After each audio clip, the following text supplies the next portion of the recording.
Sir आपने पिछली बार कहा था कैमरा लेके सड़कों पे जाइएगा, हम निकले, गड्ढे कई जस के तस बने। क्या हुआ योगी का वादा? आज भी ऐसी जगह है जहां इंसान मिट्टी खाने को मजबूर है, गरीब है, परेशान है, प्रदेश में कोई व्यक्ति नहीं है। मुझे लगता है उत्तर प्रदेश के अंदर ये स्थिति नहीं है कि उत्तर प्रदेश का व्यक्ति मिट्टी खाए, या उत्तर प्रदेश में कोई व्यक्ति भूखों नहीं मर सकता है, और समय लगेगा। मतलब एक तारीख और मिलेगी हमें। देखिए, जहां पर पूरा का पूरा राजनीतिक नेतृत्व ही भ्रष्टाचार के आकंठ में डूबा रहा हो तो उसको सुधरने में समय लगता है। तो हर मुद्दे को आप सनसनी पैदा करने के लिए उठाने का प्रयास करेंगे, उचित नहीं। इस चीज को नोट करना पड़ेगा आपको भी, सरकारों ने 70 वर्षों में क्या किया है। दोषी ठहराना तो बहुत आसान है, आप उसके दूसरे पक्ष को क्यों देखने का प्रयास नहीं कर रही हैं? केवल एक तरफा। अखिलेश जी ने कहा ट्विटर पर, वो उनको आपत्ति इस बात की भी कि हम किसानों का कर्ज माफी क्यों कर रहे हैं, क्योंकि 36,000 करोड़ इन लोगों की जेब में जाता था, सरकारी रूप से, सरकारी गैर सरकारी हर तरीके से जाता था। ऐसे ही थोड़ा बोल रहे हैं। मैंने कहा ये जो शराब पिला करके 21 लोगों की मौत आजमगढ़ में हुई, क्या वे समाजवादी पार्टी का नेता नहीं था वो? और नाम भी उसका मुलायम यादव। सीतापुर में ट्रिपल मर्डर हुआ, कौन उनको संरक्षण दे रहा था? राहुल गांधी ने जाकर प्रधानमंत्री मोदी पर हमला किया और कहा कि मोदी से क्या किया, देश को डुबा दिया, आर्थिक स्थिति देश की खराब कर दी। राहुल गांधी बयान क्या देंगे तो हर व्यक्ति जानता है, तो उनकी मंशा को आप अनुमान लगा सकते हैं। भगवान करे घूमते रहें, अमेरिका में, इटली में घूमते रहें, खूब उनको वहां पर मौज मस्ती की जगह है तो वहां जाएं, अपना काम करें। कि धर्म के नाम पर कैसे दुकान बिछाई जा सकती है? मुझे लगता है कि मीडिया के लोगों को ही, अगर आप इस प्रकार के तत्वों को स्वयं बहुत ज्यादा प्रोजेक्ट न करें। सर वोट तो बीजेपी मांगने गई थी। सर बीजेपी तो देखिए, बीजेपी राज्य में मंच से भाषण दूंगा तो क्या मैं छांटूंगा कि भाई आप इधर के लोग वोट देना, इधर के लोग मत देना? कल आप कहेंगे कि मुस्लिम महिलाएं बीजेपी को क्यों वोट दे रही है? दोस्त, एक डिबेट में जब अंजना कश्यप ने योगी आदित्यनाथ से कहा कि आपने यूपी में गौ हत्या पे प्रतिबंध लगा रखा है, तो योगी जी मुस्कुराने लगे।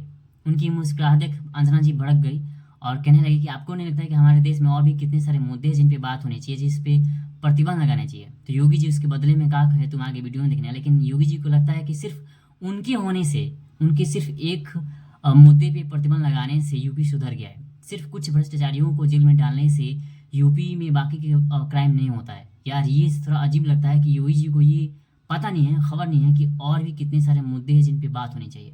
अंजना जी इसी बात पे अड़ रही, तो कहा कहीं आगे वीडियो में तुम देखना, लेकिन अंत तक देखना। चलो भाई, मेरा पहला सवाल सर आपसे यही है, कितना साफ हुआ आपका उत्तर प्रदेश? उत्तर प्रदेश और हम लोगों ने हर क्षेत्र में सफाई की है। आप लोग अपराध का सफाया देख रहे होंगे, भ्रष्टाचार का भी सफाया कर रहे हैं। अब लगता है मुख्यमंत्री योगी आदित्यनाथ जी जरा नाप तोल के बोलते हैं। हम जितना करते हैं उतना बोलते हैं। सफाई की बात आपने कही तो हमने कहा कि हम तो एक तरफ से सफाई के लिए यहाँ आए हैं। धारा प्रवाह प्रवक्ता योगी आदित्यनाथ जी आज ठहर ठहर के बोलने लगे। ये बात सही है, जितना करो ठहर के नहीं बोल रहा हूँ। योगी आदित्यनाथ जो पहले था वही आज भी है। मुख्यमंत्री योगी आदित्यनाथ अपने आप को, जो लक्ष्य आपने रखा था कि मैं ये करूंगा या वो करूंगा, आप अपने आप को कितने अंक देते हैं? तो मैं तो कहूंगा कि 1000 अंक मैं अपने आप को दूंगा। 100 में? बिल्कुल दूंगा।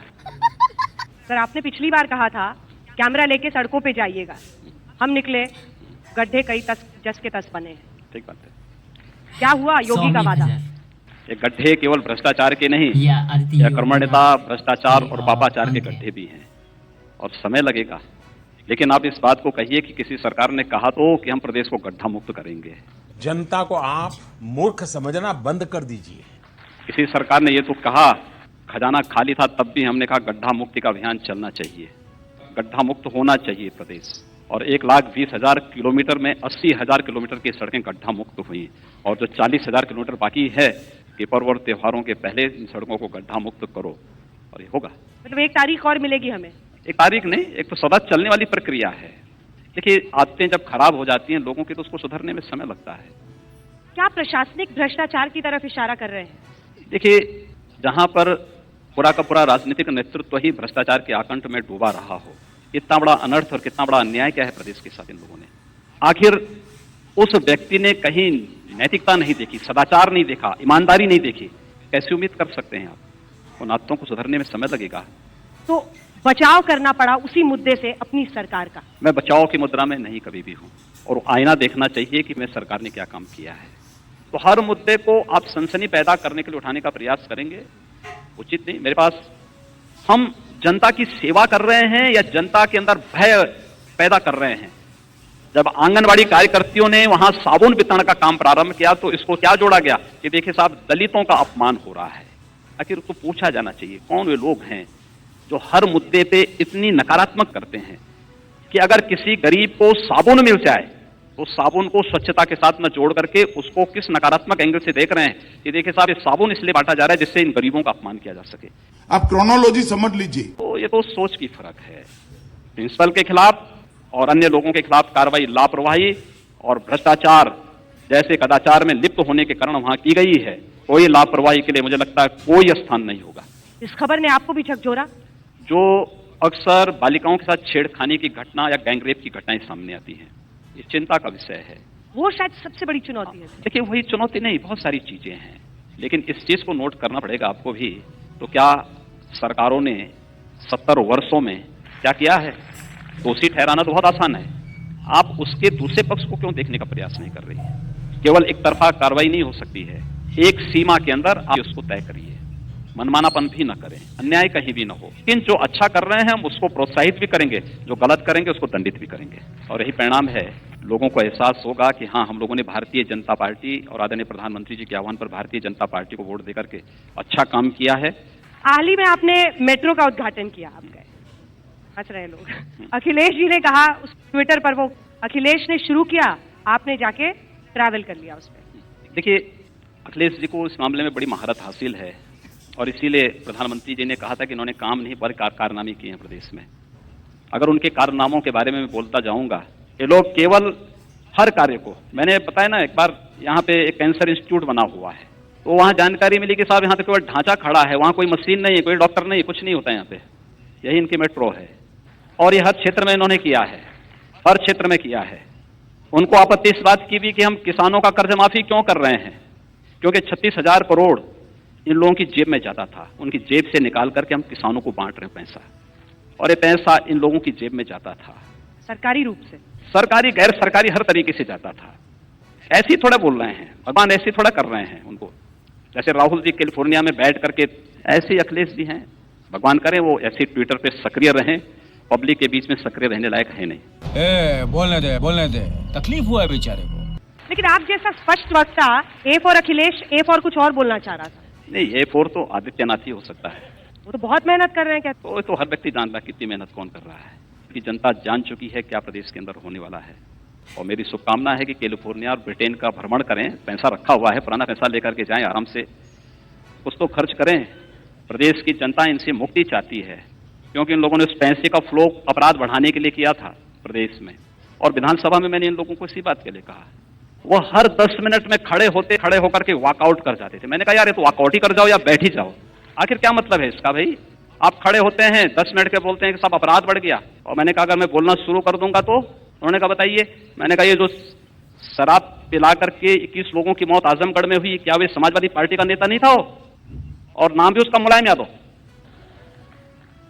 इनके पास कोई जवाब नहीं था।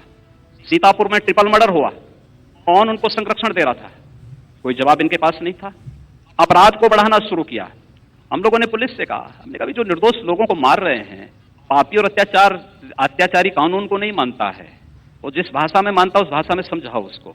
आज आप देख रहे होंगे कि सारे अपराधी बैक फुट पर हैं, और उसमें केवल अपराधी ही नहीं, अपराधी के संरक्षण दाता को भी हम, क्योंकि उत्तर प्रदेश की छवि को इन लोगों ने इतना खराब किया है, राजनीतिक अपराधीकरण करके, इन अपराधियों का व्यवसायीकरण करके, प्रदेश में ट्रांसफर पोस्टिंग को जिस तरीके से इन्होंने व्यवसाय के साथ जोड़ करके देख दिया रखा था, ये सब हम चलने नहीं देंगे प्रदेश में, ये नहीं होने देंगे। आपने कहा कि जातिवाद की राजनीति अब नहीं चलेगी। हाँ। आपके बारे में सर कहते हैं कि आपका मोटो तो विकास है, लेकिन एजेंडा गाय है।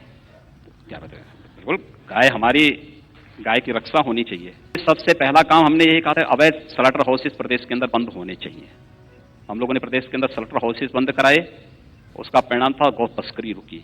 गौ तस्करी रुकने के बाद विकास भी होगा और गौ माता की सेवा भी होगी। झूठ बोलो, बार बार झूठ बोलो, जो भी बोल सकते हैं सब झूठ बोलो। मुस्कुरा के कह रहे हैं आप? मुस्कुरा करके बोलिए।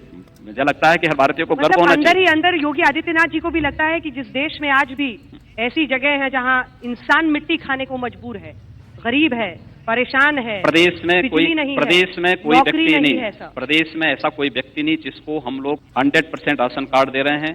जो समाजवादी पार्टी और बहुजन समाजवादी पार्टी इन गरीबों का अन्न खा जाती थी, मुझे लगता है उत्तर प्रदेश के अंदर ये स्थिति नहीं है कि उत्तर प्रदेश का व्यक्ति मिट्टी खाए। ये धरती तो सोना उगलने वाली धरती है उत्तर प्रदेश की, या उत्तर प्रदेश में कोई व्यक्ति भूखों नहीं मर सकता है। आपने उत्तर प्रदेश के अंदर विकास की बात कही है ना, विकास भी हो रहा है।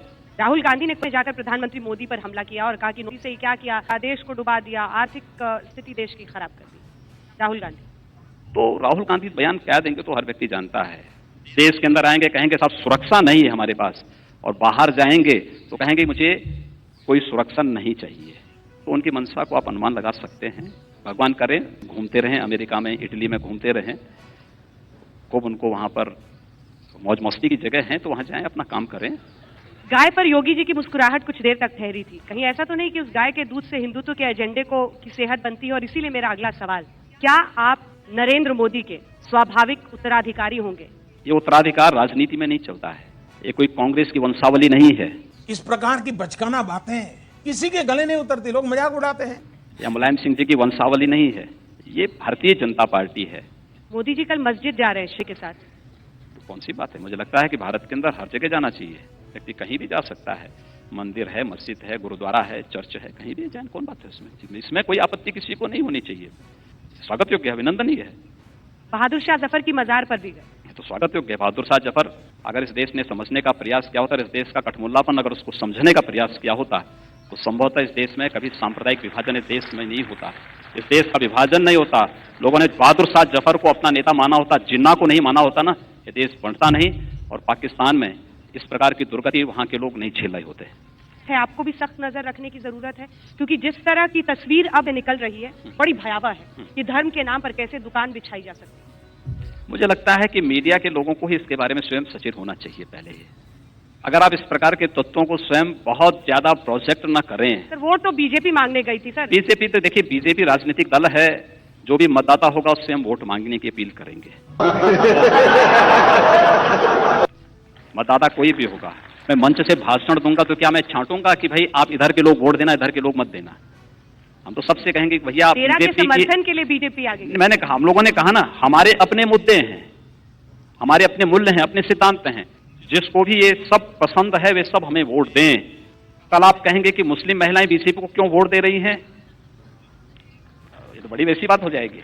आपने डीजे पर जो कमेंट किया था उसको लेकर आपने कहा कि जब कांवड़ जाते हैं तो हमने कहा ये हमारे सामने प्रस्ताव आया कि साहब ये सब नहीं बच सकता है, तो हमने कहा भी तो शंकर जी की यात्रा है भाई, वो 100 यात्रा नहीं है, कांवड़ यात्रा है, उसमें उनको माइक भी बजाने दीजिए, उनको शंख भी बजाने दीजिए, उनको घंटा भी बजाने दीजिए, उनको भजनों के साथ मस्ती के साथ चलने दो, तुम लोग छेड़ो मत।